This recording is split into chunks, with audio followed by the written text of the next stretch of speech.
When I found out that I would be part of the sequel for Mamma Mia, I was sort of equally terrified and very excited. It felt like such a kind of huge role to take on, because Donna as a character is so beloved and Meryl Streep is the best actress of all time. So I was a bit daunted by the thought of playing her, but I also couldn't be more excited.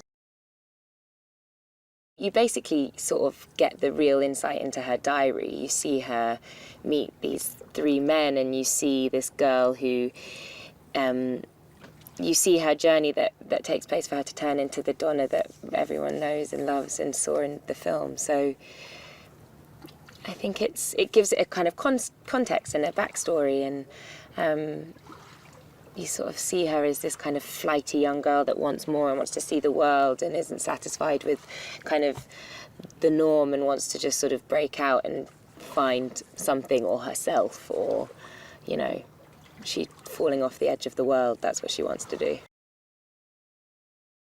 I think that, you know, Benny and Bjorn and ABBA, it's some of the best pop music ever, and working with Benny, I saw that he is a true genius. I mean, what he does with how he plays each note, it's sort of magical, and I am so grateful to have worked with him. And I think this music, it's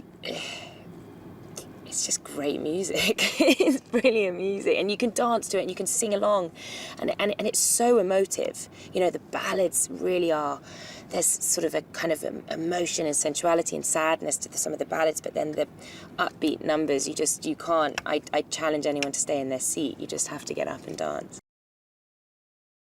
Making this movie has been a bit like those magical summer holidays you have where you're like young and in love and happy, and you just think the world things are never going to get any better than this, and I think all the actors feel like that they sort of, we don't want to leave this island. There's something magical about it, and because it's just so beautiful, and you know, it's sunny and stunning, and I think that watching Mamma Mia feels like that. You feel this joy and abandon, and despite yourself, despite how cynical you may be, or how old you may be, or whether you're a man or a woman, you can't help but be kind of drawn into the joy of it all.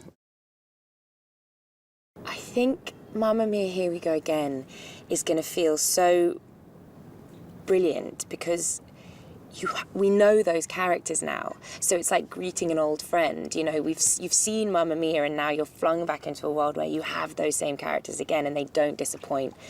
And the story is really kind of beautiful and fun, but also powerful, with this feeling of kind of girl power and motherhood and independence, and you know, it's a brilliant story, and I think it comes to life through the magic of the music and the island.